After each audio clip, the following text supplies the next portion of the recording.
이 시간 룻기 1장 6절부터 7절까지 말씀을 통해 회복을 위한 선택이라는 제목으로 함께 말씀을 나누겠습니다.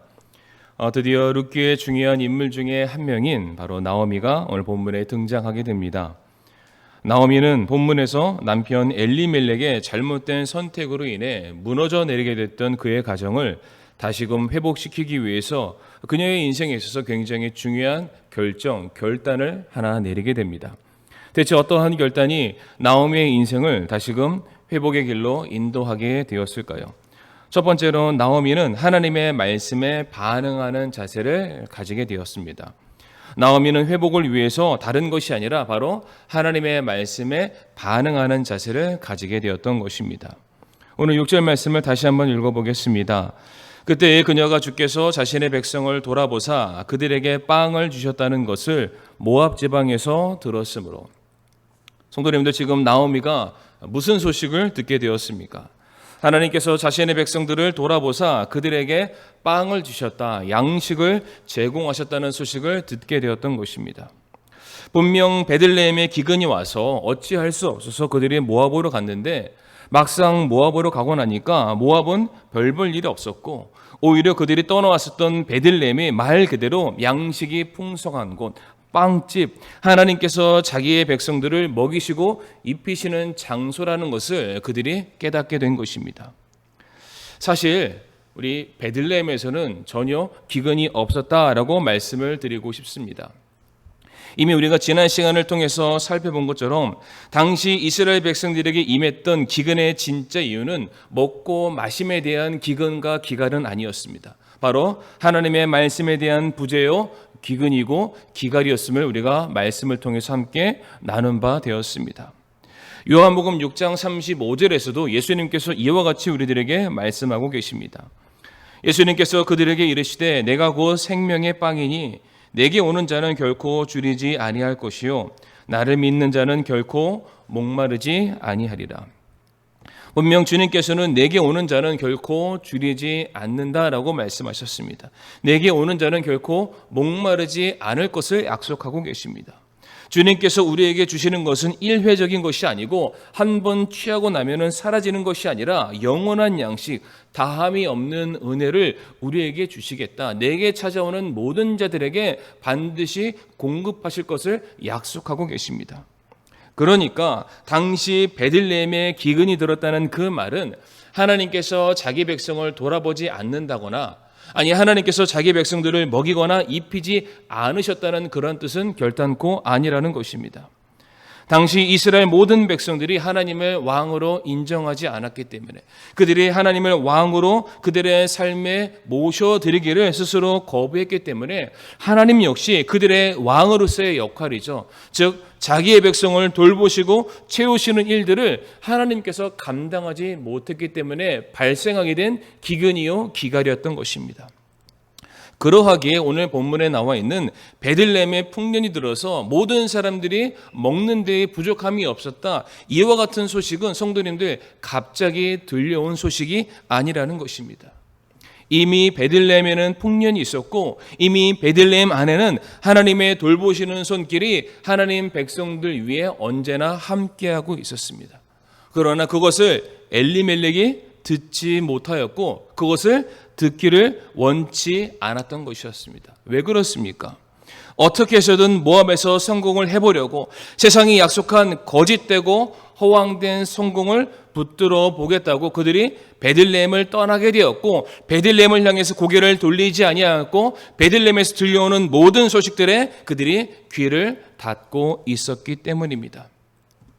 성도님들, 그러한 차원에서 오늘 본문에 나오미의 가정에 임하게 되었던 고난은 차라리 은혜다라고 우리가 볼 수가 있습니다. 본토 친척을 떠나온 모압에서 그들이 고생을 하게 되었고 남편을 잃게 되었고 자식을 잃는 그 참혹한 시련 속에서 드디어 그들이 깨달은 것이 무엇이었습니까? 그들이 베들레헴으로 돌아가야 된다. 베들레헴, 바로 그곳에 하나님께서 자기들의 백성들을 돌보시는 은혜의 손길이 있다라는 그 사실, 바로 고난 속에 하나님을 발견하게 되었기 때문입니다. 그래서 C.S. 루이스라는 신학자는 다음과 같은 말을 남기기도 했습니다.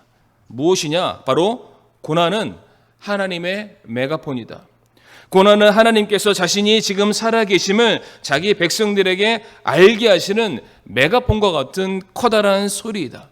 바로 고난 때문에 우리가 이 땅이 아닌 우리가 하늘을 바라보게 되었고, 우리가 고난 때문에 이 세상이 아니라 천국을 소망하게 되었고, 그리고 고난 때문에 우리가 더 이상 사람들을 기대거나 의지하는 것이 아니라 하나님을 바라보고 하나님의 음성을 듣는 순전한 하나님의 백성으로 바뀔 수 있었기에 바로 고난은 하나님의 메가폰이다. 성도님들, 오늘 본문에서 굉장히 중요한 것은 무엇이냐면은 이제 나오미가 드디어 베들레헴으로부터 오는 소식을 듣기 시작했다는 것입니다. 나오미가 무슨 소식을 들었습니까? 하나님께서 자기 백성을 돌아보신다. 나오미가 지금 베들레헴으로부터 들려오는 하나님의 말씀을 무엇으로 받아들이기 시작했냐면 바로 나를 위한 말씀, 나를 위한 하나님의 구원의 말씀, 나를 다시금 살리시고 회복시키고자 하시는 하나님의 은혜의 말씀으로 듣기 시작했고 그 말씀을 받아들이기 시작했다는 사실입니다. 성도님들, 집 떠나오면은 고향 소식에 대해서 전혀 관심이 없을 수가 없습니다. 누구를 통해서 어떠한 방법을 통해서라도 고향 소식을 듣기 마련입니다. 그러나 지금까지 이 나오미와 그의 가족들은 어떠한 마음을 가지고 있습니까? 그래도 적어도 모압으로 왔으니까 모압에서 무엇인가 우리가 기대하는 바가 있지 않을까? 아직 멀쩡한 남편이 살아있을 때는 그 남편에게 기대를 했을지도 모르겠습니다. 남편이 떠났을 때는 그래도 그 건장한 두 자식들을 그들이 의지하며 살았을지는 모르겠습니다. 그러나 그들의 인생 가운데 그들이 기대하고 의지할 모든 것들이 사라지게 되었을 때에 바로 그 순간 나오미는 하나님의 말씀을 듣기 시작했습니다. 그리고 더 중요한 것, 듣는 것으로 끝난 것이 아니라 이제 그 말씀에 자기의 인생을 걸기 시작했고, 이제 그 말씀에 그가 살아가는 모든 인생의 소망을 두기 시작했다는 것입니다. 다시 말해 오늘 첫 번째 주제처럼 드디어 나오미가 하나님의 말씀에 반응하는 자세를 보이게 된 것입니다. 제가 설교 중에 자주 인용하는 말씀이죠. 데살로니가전서 2장 13절 말씀, 이 시간 읽지는 않겠지만 어떠한 말씀이 있습니까? 우리가 말씀을 들을 때에 그것을 사람의 말이 아니라 하나님의 말씀으로 받아들이는 자, 그것은 하나님의 말씀이기 때문에 하나님의 말씀 가운데 반응하는 자 안에서는 반드시 하나님의 말씀이 효력 있게 능력 있게 역사하는 힘이 있다라고 우리에게 가르치고 계십니다. 하나님의 말씀 자체가 능력이 없어서가 아니라 그 말씀을 받아들이는 자 안에 믿음이 없기 때문에, 그 말씀을 받아들이는 자 안에 불신이 있기 때문에, 그 말씀에 대해서 불순종하기 때문에, 더 중요한 거 그 말씀 안에 반응하려 하지 않았기 때문에 역사하는 힘이 없었을 뿐이지, 그 말씀을 믿고 순종하고 그 말씀대로 살아가기를 어떠한 삶의 모양이 되었든지 간에 반응하는 자 안에는 능력 있는 하나님의 돌보시는 손길이 언제나 함께할 것을 우리에게 약속하고 계십니다. 이 말씀과 비슷한 말씀이 요한복음 15장 7절의 말씀이기도 합니다. 너희가 내 안에 거하고 내 말들이 너희 안에 거하면 너희가 원하는 바를 구하라. 그러면 그것이 너희에게 이루어지리라. 하나님의 말씀이 너희 안에 거하기만 한다면, 성도님들, 이 거한다는 것은 단지 듣는 것을 의미하는 것이 아닙니다. 반응하는 것을 우리들에게 말해주고 있습니다. 하나님의 말씀을 신뢰하고 말씀에 따라 순종하며 말씀에 생명을 걸고 그 말씀대로 걸어가는 성도들 삶에는 하나님의 말씀이 그들이 믿는 바대로 역사하는 힘이 있다라고 우리에게 말씀하고 계십니다. 그래서 제가 자주 드리는 말씀이기도 하지만 우리들의 삶 속에 하나님의 은혜가 임하지 않는 이유는 대체 무엇일까요? 우리가 그토록 오랜 시간 신앙생활해 왔음에도 불구하고 우리들의 삶에 별다른 신앙의 열매가 맺어지지 않는 이유는 무엇이라고 생각하십니까? 아니, 우리가 믿기 전과 믿고 난 그 이후의 삶에 있어서 그 삶의 모습에 별다른 변화가 없는 이유는 우리 성도님들 무엇이라고 생각하십니까? 물론 많은 이유, 많은 원인들이 있겠지만은 오늘 본문 말씀을 놓고서 말씀을 드리고자 한다면 우리가 하나님의 말씀에 너무나도 무던하게 반응했기 때문은 아닌가 생각해 보길 원합니다. 우리가 정말로 많고 많은 하나님의 말씀을 들어왔지만 그냥 그 말씀을 나와 상관없는 것, 그저 교훈적인 메시지 정도로만 우리가 치부했기 때문에 반드시 그 말씀을 지켜내야 될 생명과도 같은 것으로 우리가 여기지 않았기 때문에 우리가 그 말씀에 온전하게 반응하지 않았기 때문에 우리들의 삶이 성장하거나 열매를 맺거나 변화되는 삶으로 우리들이 자라나지 못했던 이유가 여기에 있는 것입니다. 그러나 오늘 본문 말씀 보시길 바랍니다. 나오미가 그의 삶이 다시금 회복하게 된 것, 밑바닥을 쳤지만 다시 그 밑바닥을 치고 다시금 일어서게 된 그 이유는 어디에 있습니까? 이제 자기에게 들려져 온 그 하나님의 말씀을 그저 좋은 말씀, 그냥 들려진 어떤 소식으로 치부했던 것이 아니라 하나님의 말씀을 바로 나를 위한 말씀, 나를 살리기 위한 말씀, 내가 듣고 믿고 반응해야 될 말씀, 순종해야 될 그 말씀으로 받아들였기 때문이었습니다. 베드로전서 2장 9절 말씀 보게 되면 우리가 잘 아는 말씀이 있습니다. 그러나 너희는 선정된 세대요 왕가의 제사장이요 거룩한 민족이요 특별한 백성이니 이것은 너희를 어둠에서 불러내어 자신의 놀라운 빛으로 들어가게 하신 분께 대한 찬양을 너희가 전하게 하려 하심이라 라고 되어 있습니다. 이 말씀 보게 되면 성도는 어떠한 자라라고 말하고 있습니까? 하나님께서 어두움에서 이 세상에서 불러낸 자다라고 말하십니다. 다시 말해 성도는 이 세상의 말에 반응하는 자가 아니라 하나님의 말씀에, 하나님의 음성에 반응하여 그 부르심에 합당한 곳으로 달려가는 자, 하나님의 부르심에 합당한 곳에 서 있는 자, 그 말씀대로 사랑하는 자, 바로 하나님의 말씀에 반응하는 자가 바로 참된 성도의 모습이요, 그렇게 하나님께서는 자기의 말씀에 반응하는 자를 귀하게 사용하시고 그를 통해 놀라운 역사를 일으키시겠다라고 약속하고 계신다는 사실입니다.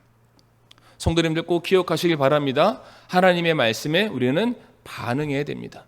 듣는 말씀, 듣고 감동으로 그치는 그런 말씀이 아니라 이제 그 말씀대로 내가 어떻게 살아가야 되는지 결단하고 반응하는 그러한 삶의 모습이 우리에게 있을 때 바로 그 자리에서 우리들의 삶의 성장과 회복이 이루어지게 된다는 것입니다. 두 번째로 회복을 위해서 나오미는 현재의 삶을 정리하는 모습을 보여주고 있습니다. 오늘 7절 상반절 말씀만 읽게 되면은 그러므로 그녀가 자기가 있던 곳에서 나와 떠나매 그녀의 두 며느리도 그녀와 함께 하더라라고 되어 있습니다.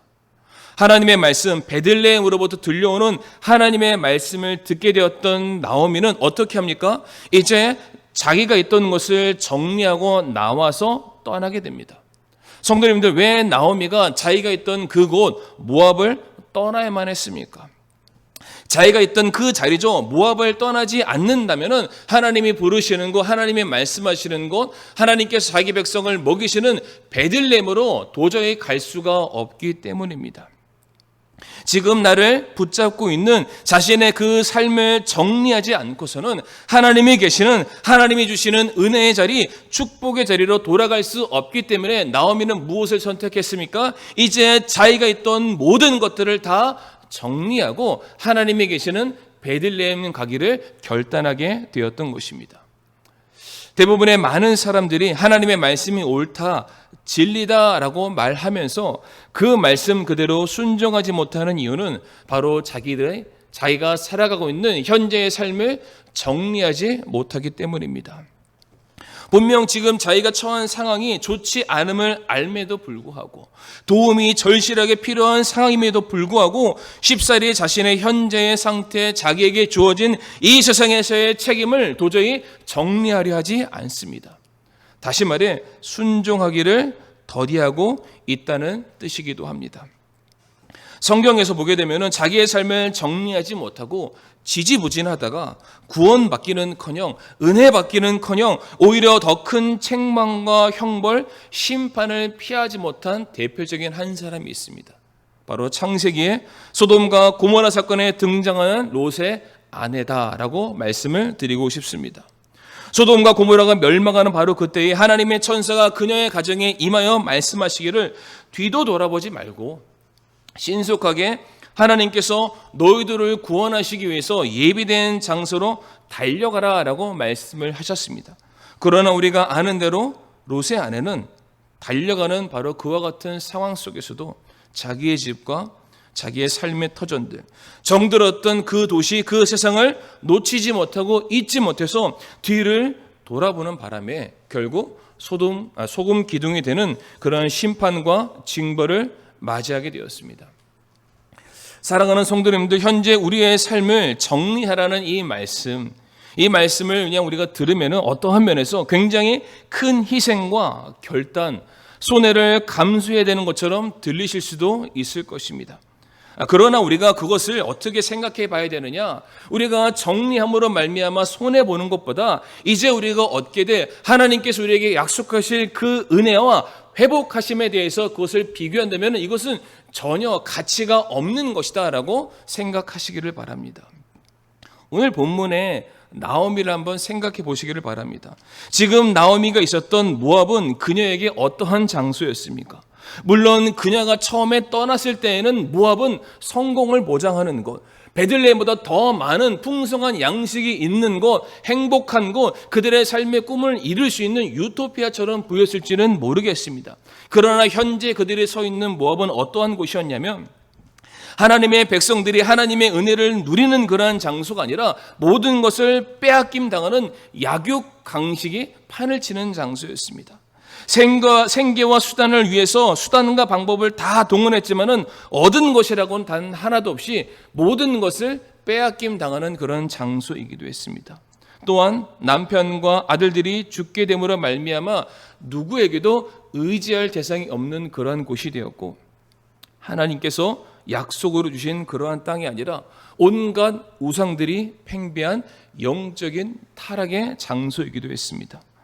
지금 나오미가 서 있는 모압이라는 장소는 무엇 하나 나오미에게 유익한 것이라고는 단 하나도 존재하지 않았습니다. 어떠한 소망도 다시 그녀가 회복할 수 있다는 어떠한 근거도 전혀 찾아볼 수 없는 그러한 장소였습니다. 가정의 행복을 위해서 최선의 노력을 다했지만 결국 너무나도 많은 것을 잃어버리고 빼앗긴 그러한 장소였던 것입니다. 그에 반해 이제 나오미가 돌아가게 될, 반드시 돌아가야만 한 그 베들레헴은 어떠한 곳입니까? 베들레헴은 하나님께서 그들에게 약속하신 땅이었고, 베들레헴은 하나님께서 그들을 위해서 먹이시고 입히시는 은혜가 있는 장소였고, 베들레헴은 하나님의 통치와 다스림이 있는 장소였고, 바로 베들레헴은 하나님의 백성들이 함께 모여 하나님을 예배하는 자리, 바로 구원받은 성도가 마땅히 있어야 되는 바로 그와 같은 장소였던 것입니다. 베들레헴과 모압은 실상은 그 둘을 서로 비교할 수 없을 정도로 베들레헴은 하나님의 은혜가 너무나도 차고 넘쳐나는 곳, 그러니까 마땅히 응당히 모압이라는 것은 정리하고 속히 베들레헴으로 떠나는 것이 맞다는 것입니다. 현재의 내 삶은 정리하는 것이 손해가 아니라 내가 얻게 될 손해보다 더 큰 이득을 얻게 되는 온전한 지혜와 합리적인 이성이 넘치는 것이 바로 베들레헴이었던 것입니다. 에베소서 1장 18절과 19절 말씀 보게 되면은 바울이 고백하기를 성도들이 제발 이것만은 알았으면 좋겠습니다 라는 그러한 고백을 남기고 있습니다. 에베소서 1장 18절과 19절 말씀 보게 되면 너희의 지각의 눈을 밝히사 그분의 부르심의 소망이 무엇이며 성도들 안에 있는 그분의 상속 유업의 영광이 얼마나 풍성하며 그분의 강력한 권능의 활동에 따라 믿는 우리에게 베푸신 바 그분의 지극히 큰 권능이 어떤 것인지 너희가 알게 하시기를 구하노라. 바울이 지금 무엇을 구하고 있습니까? 성도들이 무엇을 알기를 제발 소망하고 있다라고 고백하고 있습니까?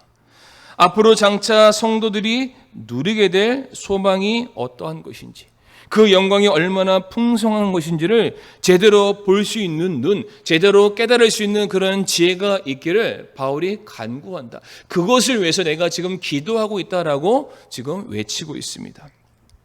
예수님께서도 제자들에게 말씀하시기를 너희가 나를 따르려거든 자기를 부인하고 이 세상을 정리하고 십자가를 지고 나를 따르라 라고 말씀하고 계십니다. 자기를 부인하라. 너희가 이 세상에서 살고 누리는 모든 것들, 붙들고 있는 모든 것들 다 내려놓아라. 왜 그렇습니까? 그 모든 것들은 일장춘몽, 그냥 부질없는 것들, 잠시 있다 사라지고 많은 것들이기 때문입니다.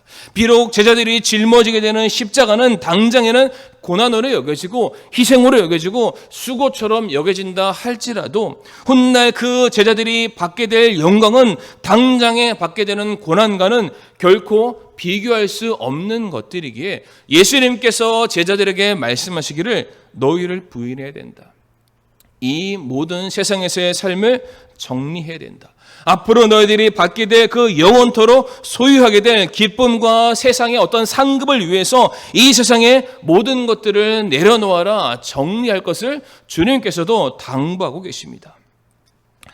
사랑하는 성도님들, 우리가 지금 정리하지 못하는 것들, 우리가 하나님을 더 사랑하지 못하고 하나님만 더 바라보지 못하고 하나님께 예배를 드리는 그 모든 일들에 있어서 우리로 하여금 주저하게 만드는 것이 있다면 과연 그것은 무엇이 있습니까?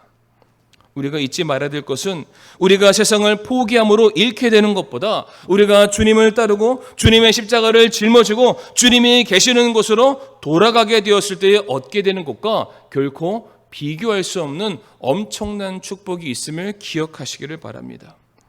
물론 오늘 본문 말씀 보게 되면 나오미가 모압에서의 삶을 정리하고 다시금 베들레헴으로 돌아가는 것은 쉽지 않은 선택이기도 했습니다. 왜 그렇습니까? 이미 자진해서 그 고향을 떠나왔기 때문입니다. 하나님의 백성이 하나님의 품 안에 있어야 되는데 그 하나님의 품을 떠났고 약속의 땅을 떠나서 내가 더 크게 성공해서 내가 돌아오겠다라고 그렇게 말하고 떠나왔기 때문입니다. 그런데 지금 그들의 현실의 모습은 어떻습니까? 그냥 거짓골에 지나지 않다라는 것입니다. 당시 나오미는 과부죠. 불가측 천민, 누구에게도 도움받을 수 없고 사회적인 가장 약자가 되어서 돌아가야 되는 그런 현실을 맞이했을 때 고향으로 돌아가는 그의 발걸음이 너무나도 창피했을지도 모르겠습니다. 아니, 하나님 앞에 너무나도 죄송스러워서 자신의 모습이 너무나도 불경스러워서 돌아가는 그 일들이 결단코 쉽지 않았다는 말입니다.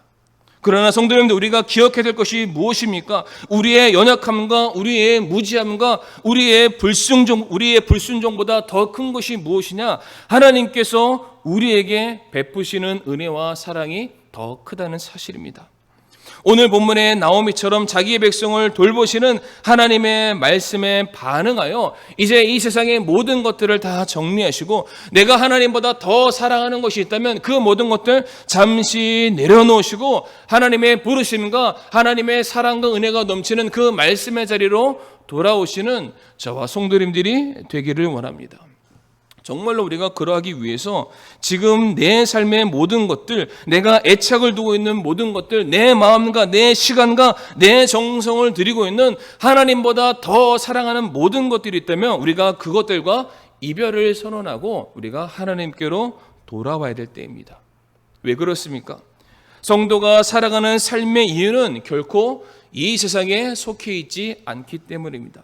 성도의 삶은 이 땅을 위해서 속한 것이 아니라 이제 하늘에 속한 것, 영원한 것을 위한 것, 이제 나를 위한 것이 아니라 하나님의 영광을 위해서 우리가 살아가야 하기 때문입니다. 이제 지금까지 이 세상에 속한 나를 위해 세웠던 모든 인생의 계획들을 성도님들 내려놓으시기를 바랍니다.